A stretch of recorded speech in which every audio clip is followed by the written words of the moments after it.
Hello, അപ്പോൾ എല്ലാവർക്കും സുഖമല്ലേ? അപ്പം ഞാൻ ഇന്നത്തെ ചായയുടെ സ്പെഷ്യലായിട്ട് വന്നിട്ടുണ്ട്. അപ്പോൾ ഇന്ന് ചായക്ക് നല്ല കല്ലുമ്മക്കായ നിറച്ചതാണ്. ഇന്നലെ സാധനങ്ങൾ വാങ്ങാൻ പോയ സമയത്ത് നല്ല വലിയ കല്ലുമ്മക്കായ ഇരിക്കുന്നത് കണ്ടു. അപ്പോൾ പിന്നെ എന്തായാലും അതങ്ങ് വാങ്ങിക്കളയാന്ന് വിചാരിച്ചു. വാങ്ങിയ സ്ഥിതിക്ക് എന്തായാലും കല്ലുമ്മക്കായ നിറച്ചതും കൂടി ഉണ്ടാക്കാമെന്ന് വിചാരിച്ചു. അപ്പോൾ അതിനായിട്ട് കുറച്ച് തേങ്ങ എടുത്തിട്ടുണ്ട്. അതിലേക്ക് കുറച്ച് പെരിഞ്ചീരകവും ഒരു കഷ്ണം വെല്ലുള്ളിയും കൂടി ഇട്ടൊന്ന് മിക്സിയിലിട്ട് ചതച്ചെടുക്കുന്നുണ്ട്. അപ്പോൾ പത്തൽ പൊടി കൊണ്ടാണ് ഞാൻ ഈ കല്ലുമ്മക്കായ നിറച്ച് ഉണ്ടാക്കാൻ പോകുന്നത്. അപ്പോൾ പത്തൽ പൊടിയിലേക്ക് നമ്മൾ ഈ ചതച്ച് വെച്ച മിക്സൊക്കെ അങ്ങ് ഇട്ട് കൊടുക്കാം കേട്ടോ. അപ്പോൾ ചൂടുവെള്ളത്തിലാണ് പൊടി കുഴച്ചെടുക്കുന്നത്. അപ്പോൾ ചൂടുവെള്ളത്തിൽ ഉപ്പിട്ടതിന് ശേഷം ആവശ്യത്തിന് വെള്ളം ഇതിലേക്ക് ഒഴിച്ച് പൊടി നന്നായിട്ടൊന്ന് കുഴച്ചെടുക്കുക.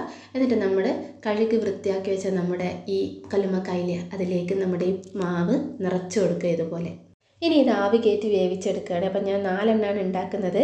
അപ്പോൾ നന്നായിട്ട് ആവി കയറ്റി വേവിച്ചെടുത്തിട്ടുണ്ട്. ഇതിൻ്റെ ചൂടാറും വരെ ഒന്ന് വെയിറ്റ് ചെയ്തതിന് ശേഷം നമ്മൾ മെല്ലെ ഇതിൻ്റെ കല്ലുമ്മക്കായ ഇതിൽ നിന്ന് ഇളകി പോകാത്ത വിധത്തിൽ ഇതിൻ്റെ ഷെല്ലൊന്ന് ഊരിയെടുക്കണം.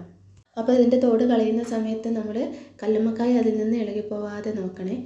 നമ്മുടെ ഈ മാവിൻ്റെ മേലെ കല്ലുമ്മക്കായ പറ്റി പിടിച്ച് നിൽക്കുന്നുണ്ടാവും. അപ്പോൾ അതിൽ നിന്ന് ഇളകി പോകാതെ ശ്രദ്ധിച്ചിട്ട് വേണം ഇതിൻ്റെ ഈ തോട് കളയാൻ വേണ്ടിയിട്ട്. അങ്ങനെ അതൊക്കെ കളഞ്ഞതിന് ശേഷം നമ്മൾ എന്താ ചെയ്യുന്നത് വെച്ചാൽ ഇത് നമ്മൾ മീനൊക്കെ പൊരിക്കുന്നത് പോലെ തന്നെ ഇതിനെ ഒന്ന് ഫ്രൈ ചെയ്തെടുക്കുകയാണ് വേണ്ടത്. അപ്പോൾ അതിനായിട്ട് മുളക് പൊടിയും മഞ്ഞൾ പൊടിയും ഉപ്പൊക്കെ ഇട്ടൊരു മിക്സ് ഉണ്ടാക്കിയതിന് ശേഷം നമ്മൾ മീനൊക്കെ പുരട്ടി വെക്കും പോലെ ഇതിൻ്റെ മേലിലേക്ക് നന്നായിട്ടൊന്ന് തേച്ച് പിടിപ്പിച്ച് കൊടുക്കുകയാണ്.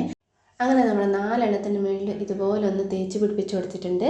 ഇനി നമ്മളിതൊരു പാൻ എടുത്തിട്ട് അതിലേക്ക് കുറച്ച് എണ്ണ ഒഴിച്ചതിന് ശേഷം ഇത് നന്നായിട്ടൊന്ന് ഫ്രൈ ചെയ്തെടുക്കട്ടെ. തിരിച്ചും മറിച്ചൊക്കെ ഇട്ട് നന്നായിട്ട് ഫ്രൈ ചെയ്തെടുക്കുക.